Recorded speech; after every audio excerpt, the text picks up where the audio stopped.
नमस्कार, आप देख रहे हैं न्यूज इंडिया। मैं हूं आपके साथ रवीश।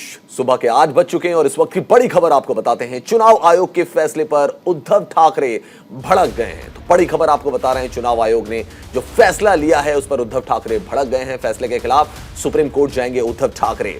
तो जैसा कि आप जानते हैं कि कल चुनाव आयोग ने एक बड़ा फैसला लिया था और शिवसेना का जो चुनाव चिन्ह हुआ करता था उसको एकनाथ शिंदे गुट को दे दिया गया। उसको लेकर उद्धव ठाकरे काफी नाराज हैं, वो काफी भड़क गए हैं। शिवसेना खत्म नहीं होगी, ये कहना है उद्धव ठाकरे का। धनुष बाण को हमसे कोई नहीं छीन सकता, ये कह रहे हैं उद्धव ठाकरे। सुप्रीम कोर्ट के निर्णय से पहले फैसला देना गलत है, ये कह रहे हैं उद्धव ठाकरे। तो बड़ी खबर आपको बता रहे हैं, चुनाव आयोग ने शिंदे गुट को शिवसेना का नाम और तीर कमान का निशान इस्तेमाल करने की इजाजत दे दी है, यानी तीर कमान पर शिंदे गुट का अधिकार हो गया है। चुनाव आयोग के फैसले पर महाराष्ट्र के मुख्यमंत्री एकनाथ शिंदे ने कहा कि ये कार्यकर्ताओं, सांसदों, विधायकों, लाखों शिवसैनिकों और बाला साहब के विचारों की जीत है। उद्धव ठाकरे के चोर वाले बयान पर पलटवार करते हुए एकनाथ शिंदे ने कहा कि 2019 में बाला साहब ठाकरे के विचारों को उद्धव ठाकरे ने बेच दिया था, धनुष बाण को गिरवी रख दिया था, इसे हमने छुड़ाया है। उधर उद्धव ठाकरे ने चुनाव आयोग के फैसले के खिलाफ सुप्रीम कोर्ट जाने का ऐलान किया है। उद्धव ठाकरे ने कहा है कि चुनाव आयोग को सुप्रीम कोर्ट के फैसले से पहले निर्णय नहीं देना चाहिए था।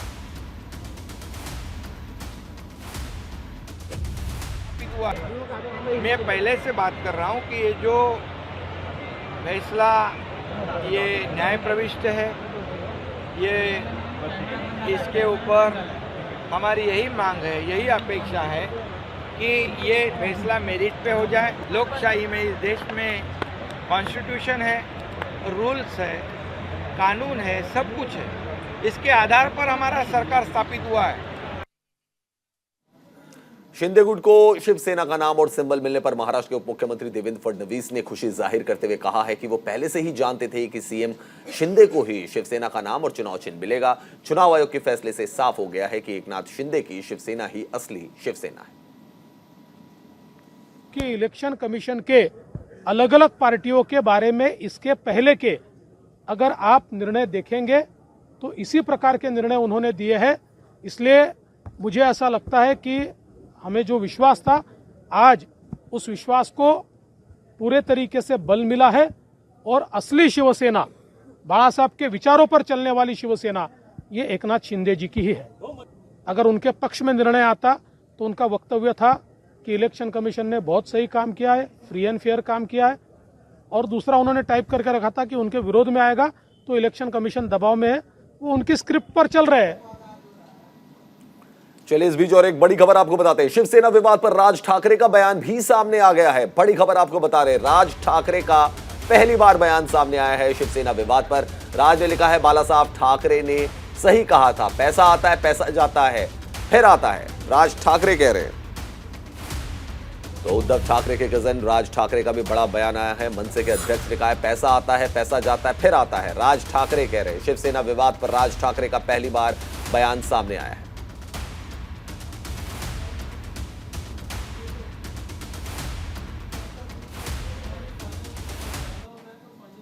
चुनाव आयोग के फैसले पर शिवसेना सांसद संजय राउत ने भी ट्वीट का निशाना साधा है। संजय राउत का कहना है कि इसकी स्क्रिप्ट पहले से ही तैयार थी, लेकिन हम जनता के दरबार में नया चिन्ह लेकर जाएंगे और फिर से शिवसेना खड़ी करके दिखाएंगे। करोड़ों रुपए ऊपर से नीचे तक पानी की तरह बहाया, वो पानी कहां तक पहुंचा है ये आज देश ने देखा, लोकतंत्र ने देखा। लेकिन हमें कोई फिक्र करने की जरूरत नहीं, जनता हमारे साथ है। हम नया चिन्ह लेकर जाएंगे और जनता के दरबार में फिर एक बार यही शिवसेना खड़ी करके। तो संजय राउत कह रहे हैं इसकी स्क्रिप्ट पहले से तैयार थी। देवेंद्र फडणवीस को आपने सुना, उन्होंने कहा उद्धव ठाकरे की भी स्क्रिप्ट तैयार थी, अगर हक में फैसला आता तो क्या बोलते और हक में फैसला नहीं आया तो वो क्या बोल रहे हैं। ग्राफिक्स के जरिए आपको समझाने की कोशिश करते पूरा विवाद कहां से शुरू हुआ, कैसे जो शिवसेना थी वो टूट गई और उसके बाद एकनाथ शिंदे गुट को जो है वो निशान मिल गया। एकनाथ शिंदे ने 23 जून की घटना बता रहे हैं आपको 2022 की, 35 विधायकों के समर्थन का दावा किया था। 23 जून 2022 की घटना है, पिछले साल की घटना है, जब सबसे पहले ये विवाद जो था वो सामने आया था, जब विधायक जो थे वो उद्धव ठाकरे को छोड़कर एकनाथ शिंदे के साथ आ गए थे। 23 जून 2022 की घटना। उसके बाद क्या हुआ, सिलसिलेवार तरीके से हम सारी चीजें आपको बता रहे हैं, कैसे ये पूरा विवाद हुआ था। 25 जून की बात करें तो डिप्टी स्पीकर ने 16 बाकी विधायक जो थे उनकी सदस्यता रद्द करने का नोटिस भेजा था। तो डिप्टी स्पीकर ने ये कदम उठाया था। फिर सुप्रीम कोर्ट ने बागी विधायकों को राहत दे दी थी और बोला था कि नहीं, ये वैधता है इनकी, अभी सस्पेंड नहीं किया जा सकता। राज्यपाल ने उद्धव ठाकरे को बहुमत साबित करने को इसके बाद 28 जून को कहा। 28 जून का वो दिन आया जब राज्यपाल ने उद्धव ठाकरे को बहुमत साबित करने के लिए कहा था और सुप्रीम कोर्ट ने फ्लोर टेस्ट पर रोक से इनकार कर दिया। ये 29 जून का डेवलपमेंट है 2022 का। उद्धव ठाकरे ने 29 जून को ही सीएम पद से इस्तीफा दे दिया और उसके बाद आगे का घटनाक्रम कैसे चला। एकनाथ शिंदे महाराष्ट्र के सीएम बने 30 जून की अगर हम बात करें, क्योंकि समर्थन उनके पास था, भारतीय जनता पार्टी ने उनको समर्थन दिया। 4 अगस्त को एकनाथ शिंदे ने सदन में विश्वास मत हासिल कर लिया। तो ये डेवलपमेंट है और सुप्रीम कोर्ट ने जो मामला था वो संविधान पीठ को फिर ट्रांसफर कर दिया था। 23 अगस्त 2022 की घटना है ये। सुप्रीम कोर्ट ने मामला जो था संविधान पीठ को ट्रांसफर किया था। 27 सितंबर को क्या हुआ, संविधान पीठ ने चुनाव आयोग की कार्रवाई से रोक हटा दी।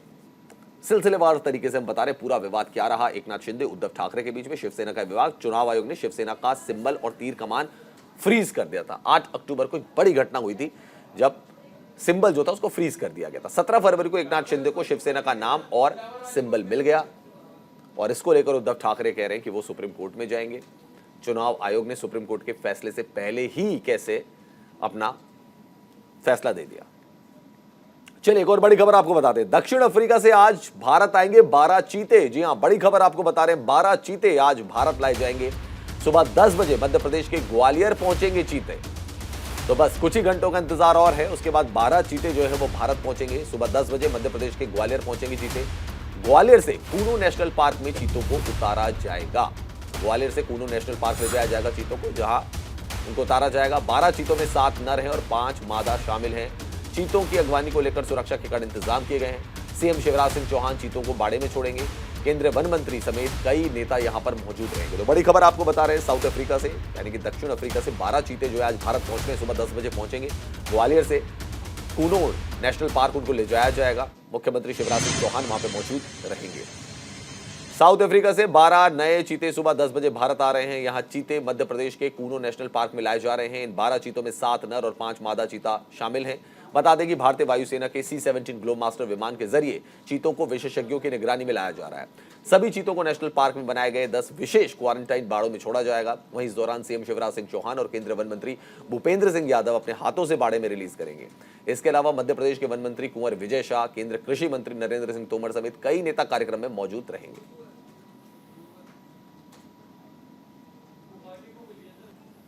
एक और बड़ी खबर आपको बता रहे हैं, ऑस्ट्रेलिया के दौरे पर हैं विदेश मंत्री एस जयशंकर। बड़ी खबर आपको बता रहे हैं, विदेश मंत्री एस जयशंकर ऑस्ट्रेलिया के दौरे पर हैं। सिडनी में बिजनेस ब्रेकफास्ट में उन्होंने भाग लिया।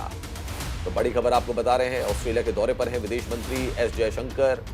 बिजनेस ब्रेकफास्ट में उन्होंने हिस्सा लिया। समिट का आगाज हुआ है। रायसीना एट सिडनी समिट का आगाज हुआ। ऑस्ट्रेलिया के प्रधानमंत्री ने अर्थव्यवस्था पर चर्चा की है। 7% की आर्थिक वृद्धि दर का लक्ष्य रखा गया है। विदेश मंत्री एस जयशंकर इस वक्त ऑस्ट्रेलिया दौरे पर हैं। अपने दौरे के दौरान एस जयशंकर सिडनी में ऑस्ट्रेलिया के प्रधानमंत्री एंथोनी अल्बनीज के साथ बिजनेस ब्रेकफास्ट में शामिल हुए। इस मौके पर विदेश मंत्री एस जयशंकर ने भारत की अर्थव्यवस्था को लेकर ऑस्ट्रेलियाई प्रधानमंत्री से कई अहम मुद्दों पर बात की। बिजनेस ब्रेकफास्ट में एस जयशंकर ने कहा कि भारत ने इस साल अर्थव्यवस्था में 7% की वृद्धि का लक्ष्य रखा है। विदेश मंत्री ने उम्मीद जताई कि अगले 5 सालों में इसको भी पार कर जाएगा और देश इसी कोशिश में जुटा हुआ है कि अगले 1.5 दशक में यह आर्थिक वृद्धि दर 7 से 9% के बीच बनी रहे।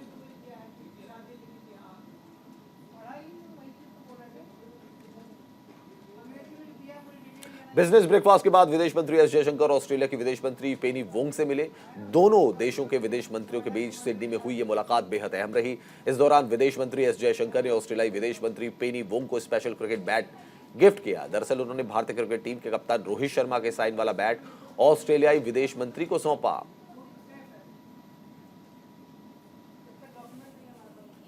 तो तस्वीरें भी आप देख सकते हैं। ऑस्ट्रेलियाई विदेश मंत्री को भारत के विदेश मंत्री एस जयशंकर ने एक क्रिकेट बैट गिफ्ट किया और ये क्रिकेट बैट इसलिए स्पेशल था क्योंकि इसमें रोहित शर्मा जो कि टीम इंडिया के कैप्टन है उनके सिग्नेचर थे। ये भी आप यहाँ पे देख सकते हैं। रोहित शर्मा के ऑटोग्राफ वाला बैट उन्होंने गिफ्ट किया। चलिए बढ़ते हैं अगली खबर की तरफ। पुडुचेरी में सीएम एन रंगास्वामी ने शंकर परणी नदी पर 25 करोड़ रुपए की लागत से बन रहे फ्लाईओवर के कार्यों का निरीक्षण किया। दरअसल फ्लाईओवर का कार्य आज से शुरू हो गया है। सीएम रंगास्वामी ने उद्घाटन करते हुए सबसे पहले इसकी पूजा अर्चना की। आपको बता दें इस फ्लाईओवर के निर्माण से किसानों को काफी लाभ होगा। तो तस्वीरें भी आप देख सकते हैं। यहाँ पे पूजा अर्चना करते हुए नजर आ रहे हैं।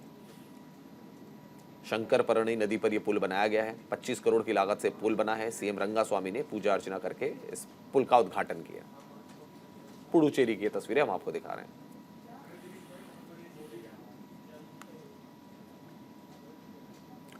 टीटीडी धार्मिक सलाहकार चंगाती कोटेश्वर राव ने कैंप कार्यालय में मुख्यमंत्री वाईएस जगनमोहन रेड्डी से मुलाकात की। वाईएस जगनमोहन रेड्डी ने अपने धार्मिक प्रवचनों के लिए लोकप्रिय जंगती का सम्मान किया और भगवान श्री वेंकटेश्वर स्वामी की मूर्ति भेंट की।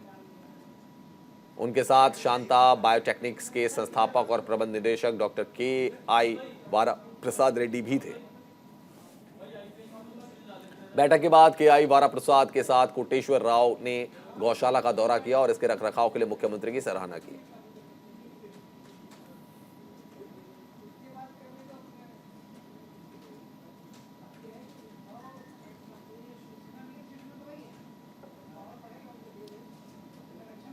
अमरावती के टीडीपी के सदस्य वरला रमैया ने सीएम जगनमोहन पर निशाना साधा है। उन्होंने कहा है कि सीएम जगनमोहन ने खुद के पैर में कुल्हाड़ी मार ली है। साथ ही रमैया ने कहा कि क्या सीएम जगन में यह कहने की हिम्मत है कि सुप्रीम कोर्ट की बेंच हंटिंग में उनकी भूमिका नहीं थी। दरअसल जगनमोहन रेड्डी का परिवार भारतीय सीमेंट कॉर्पोरेशन प्राइवेट लिमिटेड में 49% हिस्सेदारी रखता है। जगन पर ही पद पर रहते हुए सरकारी निर्णय से व्यक्तिगत फायदे लेने के आरोप लगे थे, जिसको लेकर विपक्ष के निशाने पर सीएम जगनमोहन रेड्डी आ गए हैं।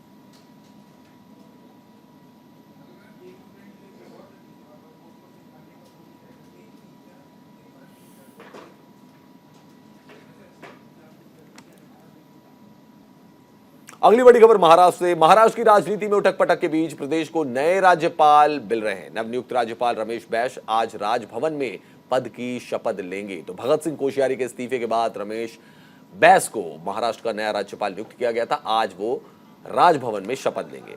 राष्ट्रपति मुर्मू ने 75 साल के रमेश बैस को महाराष्ट्र का राज्यपाल नियुक्त किया था। बता दें कि महाराष्ट्र के पूर्व राज्यपाल भगत सिंह कोश्यारी का पूरे प्रदेश में विरोध हो रहा था। कोश्यारी ने महाराष्ट्र के महान विभूतियों पर टिप्पणी की थी, जिसके बाद कोश्यारी विपक्ष के निशाने पर आ गए थे। विवाद बढ़ने के बाद कोश्यारी ने राज्यपाल पद से इस्तीफा दे दिया था और 12 फरवरी को राष्ट्रपति ने इस्तीफा स्वीकार कर लिया था। तो रमेश बैस अब महाराष्ट्र के नए राज्यपाल होंगे। राजभवन में उनको शपथ दिलाई जाएगी।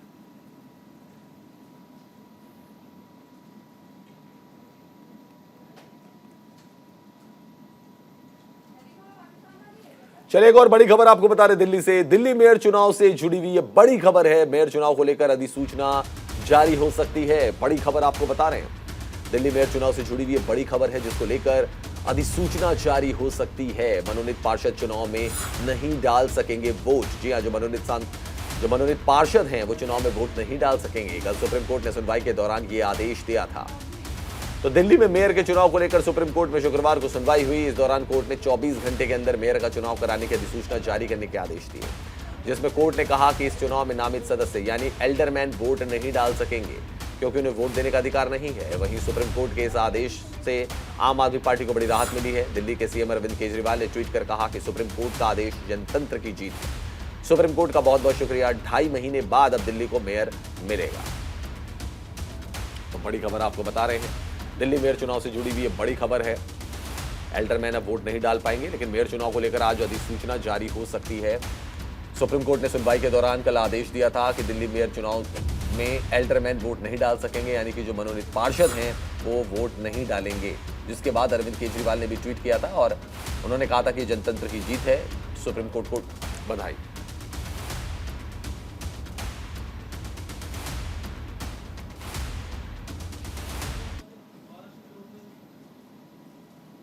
चलिए एक और बड़ी खबर आपको बताते हैं, जो कि आईपीएल से जुड़ी हुई है। आईपीएल 2023 का स्केड्यूल जारी कर दिया गया है, कार्यक्रम जारी कर दिया गया है। आईपीएल 2023 का 31 मार्च से शुरू होगा आईपीएल। तो आईपीएल 2023 का स्केड्यूल जारी कर दिया गया है। 31 मार्च से आईपीएल का पहला मैच 31 मार्च को खेला जाएगा। सीएसके और गुजरात टाइटंस के बीच पहला मुकाबला होगा। नरेंद्र मोदी क्रिकेट स्टेडियम में पहला मैच खेला जाएगा और आखिरी मैच इस बार टूर्नामेंट में कुल 74 मैच खेले जाएंगे। गुवाहाटी को पहली बार मेजबानी मिली है। गुवाहाटी में भी खेले जाएंगे आईपीएल के 2 मुकाबले। इंडियन प्रीमियर लीग के 16वें सीजन का स्केड्यूल जारी हो गया है। 31 मार्च को चेन्नई सुपर किंग्स और गुजरात टाइटंस के मुकाबले से टूर्नामेंट का आगाज होगा। इस बार टूर्नामेंट में कुल 74 मैच खेले जाएंगे। पहला और आखिरी मैच अहमदाबाद के नरेंद्र मोदी स्टेडियम में खेला जाएगा। वहीं इस बार 10 टीमों को 2 ग्रुप में बांटा गया है। 3 साल के लंबे इंतजार के बाद आईपीएल पूरे देश में खेला जाएगा। वहीं इस साल पहली बार गुवाहाटी को भी आईपीएल की मेजबानी दी गई है। गुवाहाटी में टूर्नामेंट के 2 मुकाबले खेले जाएंगे। बता दें कि पिछले साल गुजरात टाइटंस ने अपने डेब्यू सीजन में ही राजस्थान रॉयल्स को हराकर खिताब जीता था। हार्दिक पांड्या ने अपनी कप्तानी में टीम को पहला आईपीएल टाइटल दिलाया था।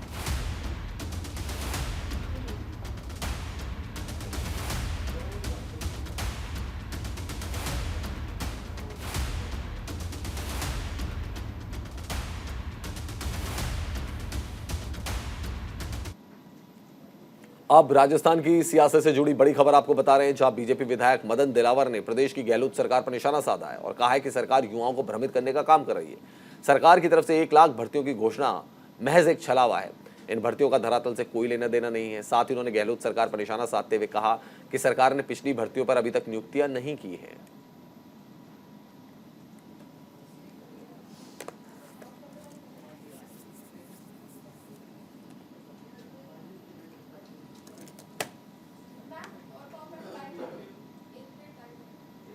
बात आंध्र प्रदेश की करते हैं। आंध्र प्रदेश के रेपल्ले में पुलिस ने गांव के कई घरों की तलाशी ली। डीएसपी मुरली कृष्ण की देखरेख में 100 से अधिक पुलिस कर्मियों ने गांव में घेराबंदी कर तलाशी अभियान शुरू किया। दरअसल पुलिस को सूचना मिली थी कि कई घरों में अवैध तरीके से शराब का निर्माण किया जा रहा है, जिसके आधार पर पुलिस ने तलाशी अभियान चलाया। फिलहाल पुलिस ने अवैध शराब बनाने वाली एक महिला को गिरफ्तार कर लिया। साथ ही अन्य लोगों को चेतावनी दी गई कि अगर इस तरह से अवैध शराब का धंधा किसी ने किया तो उसके खिलाफ कड़ी कार्रवाई की जाएगी।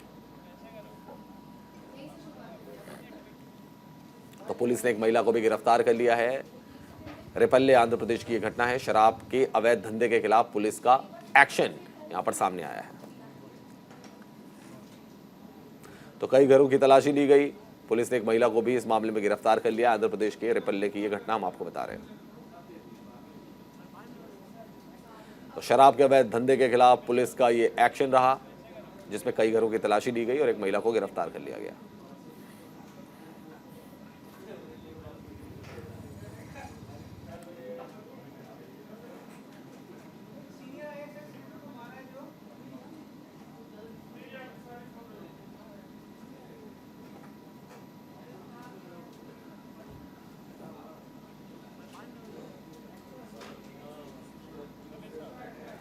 कई घरों की तलाशी ली गई। पुलिस ने एक महिला को गिरफ्तार कर लिया।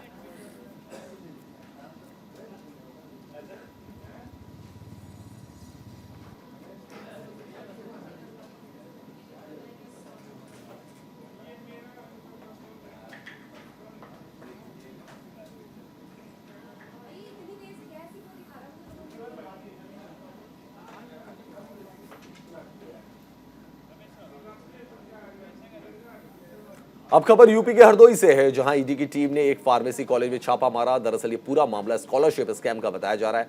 इसको लेकर हरदोई सहित कई जिला प्रशासन की रडार पर हैं। कॉलेज में ईडी की टीम ने फार्मेसी कॉलेज के कई रिकॉर्ड्स खंगाले। दरअसल ईडी की छापेमारी की भनक लगते ही इलाके में खलबली मच गई। इस दौरान कॉलेज गेट पर केंद्रीय सुरक्षा बल तैनात रहा। साथ ही लोगों की आवाजाही भी प्रतिबंधित कर दी गई थी। आपको बता दें कि केंद्र सरकार की ओर से स्कॉलरशिप के ऑडिट के बाद ईडी से जांच कराई जा रही है।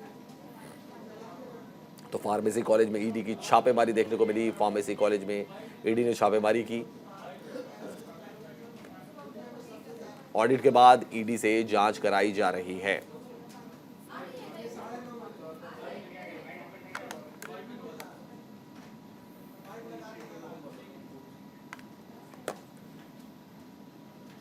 फिलहाल इस खास पेशकश में इतना ही और ज्यादा खबरों के लिए देखते रहिए न्यूज़ इंडिया।